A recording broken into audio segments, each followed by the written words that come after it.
Supper with Stub, supper with Stub, mixing up drinks and making grub, pairing beer and wine with the dishes we love. Come on in and see the spell of Supper with Stub.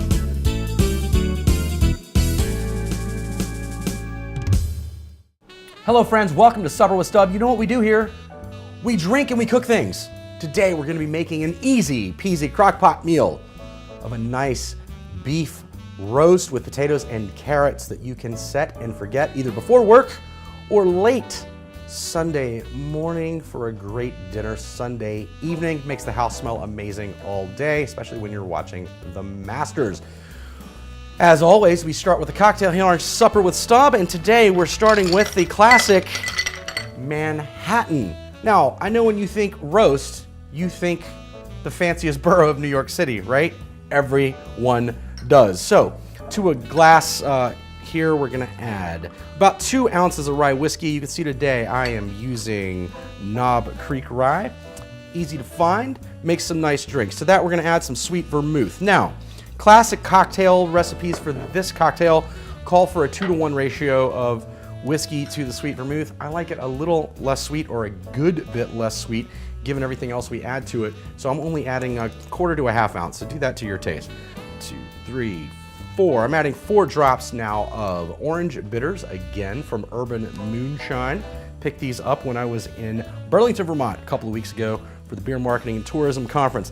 That, my friends, is your cocktail. Now you're gonna go ahead and stir this really well. Why don't we shake it? I don't know, it's just how it is. Same thing like with a martini. You see in the meantime, we've chilled our martini glass with which to serve this here. So we're gonna go ahead and dump this ice out. Our glass is chilled and a willing receptacle for this lovely classic cocktail. Let's set our spoon aside, grab our strainer, and bam, right into the glass. There's a nice cocktail. You're sitting around on a Sunday afternoon, not going anywhere, you can mix this a little heavy if you want. Classic garnish, we got a maraschino cherry, and I love to add a nice little orange peel to the side just like that for a perfect Manhattan. Oh, that is delicious, and we'll be sipping on this throughout our cooking today. And so we're gonna bring over here our beef chuck roast. Look at it. That is about 3 pounds of pure beef perfection here. Been waiting to make this meal for a while. So before we do anything to this, we're just gonna sprinkle it with salt. And I have a couple of tablespoons of salt here. Once again, can you add too much salt? Absolutely. To this meal, can you? Not generally. So we're gonna salt this pretty liberally with kosher salt. See, I'm a little less than halfway through. Then we're gonna do the same with pepper on this side. You know I love pepper. Always more pepper than salt is fine. Get this nice and... Now a lot of people will slather this with olive oil before we add the seasoning. That's fine if you want to do that. I'm not doing that today just because it's a little messy to do. We're gonna add olive oil to our pan before we sear this thing and really get it going. All right, so now we're gonna take our beef roast over to the stovetop here and add it to a skillet that has been preheated. To that, we're gonna add our olive oil. You need just a couple of tablespoons. What we're doing here, we're gonna sear this thing off, maybe 90 seconds aside at the most. You see I didn't use all of either one of these seasonings here. That pan's hot. Go ahead and add a little more salt and pepper both to the top of this and sear on this side for, as I said, 60 to 90 seconds. All right, now remember I said let's sear all sides. Once we get the 2 big sides, let's go ahead and do the real work here and just hold this up on the edge. If you're doing this in a Dutch oven pan, you can lean this up on the side and it'll help. We're just trying to brown off the outside of this lovely piece of meat here before we put it in our crock pot. All right, friends, you can see we have all the sides to include the sides, top, bottom, front, back, however we want to delineate this piece of meat. Now we're gonna put this with the fattier side up. This is a fairly lean cut, but there's a little more fat here on this side, so we're gonna put that up into our crock pot and move on over to finish off the recipe right over here. Now to this, we are gonna add our red potatoes. These are, I think these are about 4 of these. I've cubed them up pretty well. I wanna add those around the sides, a little on top.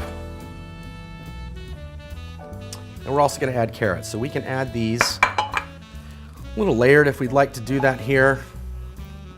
We'll leave a few to put on top after we finish off the seasonings here, so everything gets well incorporated on the meat. All right, we're also gonna add some onions. Those can go just wherever. This is about half of a yellow onion I have in here. All right, we're gonna add, well, hold on, let's do it in the right order. We have some parsley. Sage pissed me off the other night at a party, so I'm not using sage in this recipe. Instead, I'm using a little bit of a bay leaf, and you'll get this joke here in just a minute. Now we're gonna use a little rosemary over top of this. Oh, and you know what's next. It's time. That's right. I'm not gonna even attempt to sing the song at the moment. We're also gonna add some garlic over top of here. You really can't mess this meal up. A lot of people season everything directly onto the meat. That's fine too. This is gonna sit for so long that it's not really gonna matter all that much. Now, a lot of people layer their potatoes and carrots on the bottom here. Here's why I don't do that. Sitting over the 6 to 8 or so hours you have this in, or 10 if you set it to cook and then cool, what you're gonna end up with is mushy potatoes and carrots. Who wants that? No one. All right, so all of our ingredients are in here. To that, we're gonna add just about a half a cup or so, half to 2/3 a cup of beef broth. And I'm using low sodium here because we did add a goodly amount of salt to the recipe. And with that, we're gonna place that actually in the crock pot itself, cover it up. And once again, you can cook this on low for 8 hours or so. That should be about right. You can start on high and do it for a couple of hours and then cut it to low, maybe cut an hour or so off of the cook time. But once again, if you're in the house, start checking it around 4.5, 5 hours. All right, friends, we have our roast going here in our crock pot. Now, the one thing that will absolutely amp this meal up is making your own cornbread to go with it. And making cornbread at home is so super easy. So let's get started with that right now. Hold on, let me have a little sip of my drink first. All right, you can make cornbread. Most of you probably have all these things in your house. So what we're gonna do here to make our cornbread is add all the dry ingredients. So we had flour, cornmeal, sugar, salt, baking powder, and a little baking soda. So we're just gonna mix all of these in a bowl here. Just incorporate them all well together. This is pretty much, maybe with some added preservatives, what is in the cornbread mix you're gonna buy at the store, but you know it's fresh because you're making it on your own. Now, while I'm doing this, I have my oven preheated to 400 degrees, and I've gone ahead and put my cast iron skillet in the oven to get hot because we're gonna make this cornbread in a cast iron skillet. I didn't tell you that, did I? No, we're getting country with this. Pretty awesome, just like my grandmother, my aunt, my mom, my dad used to make cornbread at home in the cast iron. All right, we have all our dry ingredients incorporated here. You've done this before. You can put a little thing in the center, makes it a little easier to mix, but you know, doesn't really matter. So we're gonna put our melted and slightly cooled butter in here. We're gonna throw our eggs right in the middle. And you wanna cool that butter a little bit so it doesn't actually start cooking these eggs. That's really the main thing you're doing with that. Now to that, here's a key ingredient for some nice cornbread. We're gonna add our honey. Again, it's about a 1/4 cup. You can use a little more or less if you would like. And this doesn't come out honey tasting, it really just adds a nice little sweetness to it and a little kick. Well, on that same note, if you'd rather use brown sugar in this recipe, by all means, go ahead. Your cornbread will come out just, I mean, when I say just a hair darker, but you get a little bit of that, I guess, molassesy flavor of the brown sugar. Most people can't tell a huge difference. All right, now we're gonna add in our buttermilk, and you guessed it, just like cornbread you get at the store, where you basically just add bread or eggs and milk. We're just gonna mix this up until it's all well incorporated, but still a little bit lumpy. All right, friends, look at that. We got a little lumpy, little cake-like consistency here. Now what we're gonna go ahead and do is put down a trivet. We're gonna go over to our oven, and we're gonna grab our cast iron skillet, which has been preheating in here. Why do we preheat the cast iron skillet?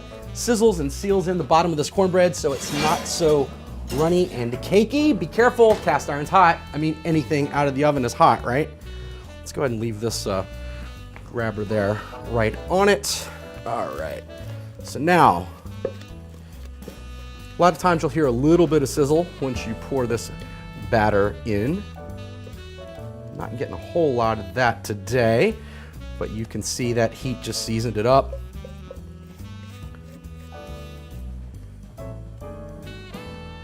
Once again, the amount of baking powder and buttermilk here makes this look a little more cake battery.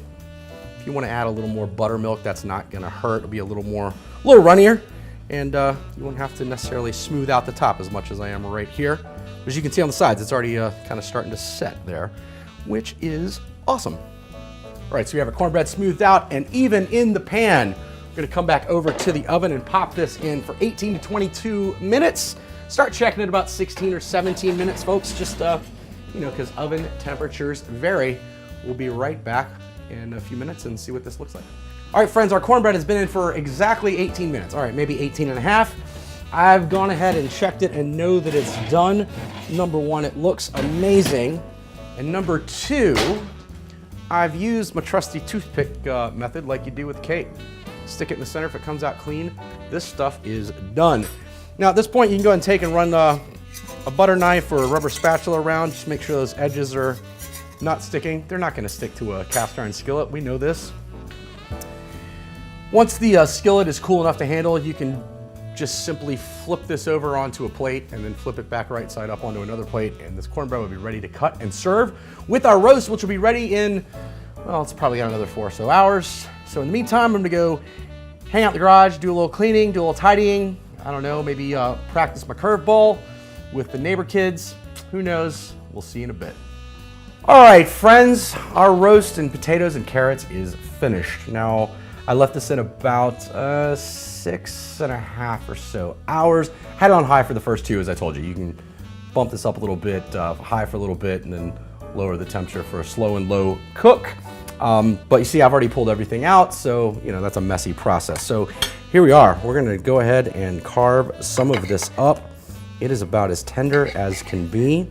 And you see the doneness level on there. You have a little bit of pink, but once again, that's the slow and low process. This is pretty good medium well cooked through, it looks like, or yeah, I'd call that a medium well, I believe. So plating, this is a classic meal. We're just gonna throw a little bit of everything on our plate here and go to town. Oh, this honestly just smells so amazing to me. So a couple potatoes. So the also key, and earlier I maybe mentioned this with the steaming of the root vegetables. I don't like putting my vegetables underneath the roast because they end up getting mushy at the end, and that just that doesn't sit right with me. So when you do it like this, as everything kind of steams itself and cooks off, what you end up with is the things on the bottom, the vegetables on the bottom, kind of fall into the juice that you put in there and that is being made with the cooking of the roast itself. What that ends up doing is when you serve them out like this, you have the more well done ones on top, the less well done ones on bottom, and you know what that means? When you have leftovers tomorrow, you've already eaten the more well done ones and you don't have mushy vegetables tomorrow. So there we go. We've got our perfect cornbread, we've got our beef, we've got our carrots, potatoes. We are ready to have a taste.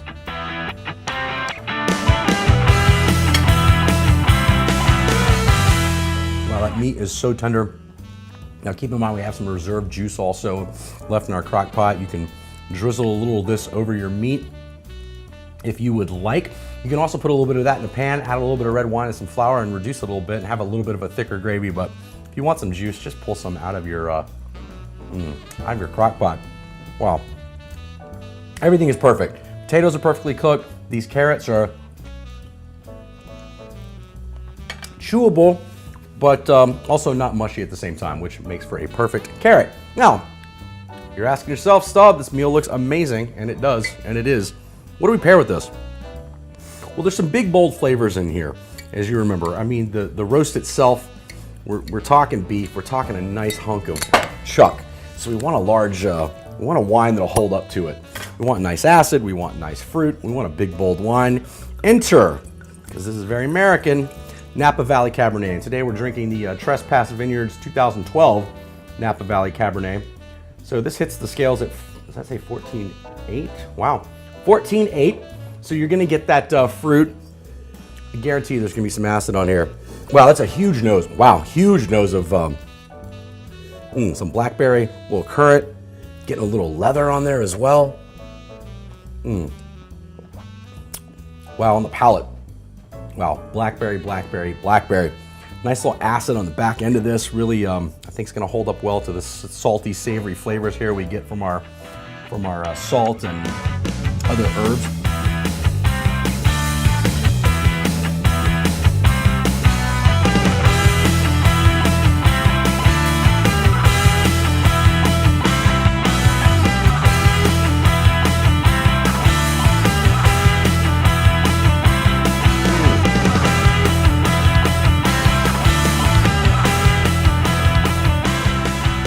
Friends, I'm telling you, I've made fancier things, but I don't know that I've made a more delicious thing. And once again, this isn't the prettiest plating in the history of time, but I work on the Grandma Helen principle. Flavor matters over appearance.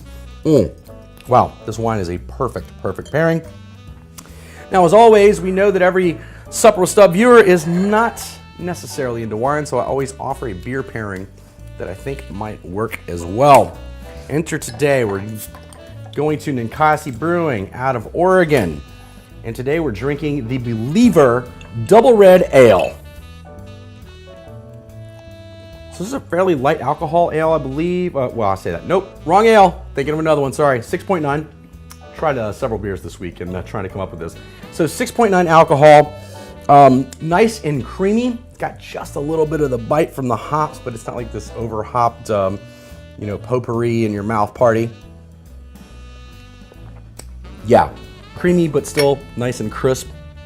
I think what's going to happen with this beer is the creaminess is going to also work to complement the saltiness and herbiness of our meat. Let's give it a go.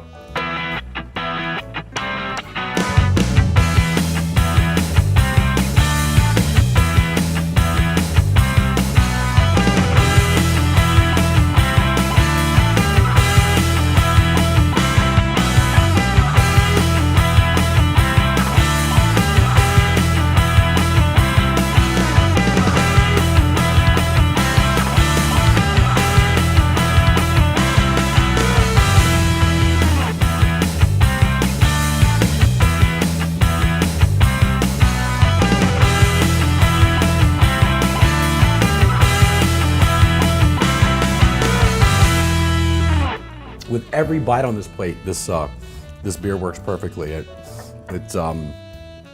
wrestles a little bit with the salty and herbiness of the meat and the potatoes and the carrots and the earthiness of that because of the creaminess. It's got just enough a bite that it complements or also wrestles with the sweetness of the cornbread. Wow, I've knocked this one out of the park, people. I gotta be honest with you. I went over and over this week with the which beer we were gonna use for this meal, but I think I've hit it out of the park. So there you go. I know a lot of you are going to look at the roast recipe and say, hey, that's not how I do it. You're going to add some French onion soup mix or some cream of mushroom soup actually into your crock pot. Do whatever you want with it. This is a nice, simple, though, as I've said before, as I say with every dish I try to make here on Supper with Stub or just in my life, I like to let the protein speak for itself. We just want to amp it up just a little bit to excite those flavors, make it work with the beverages we're having as well. Well, there you have it, friends.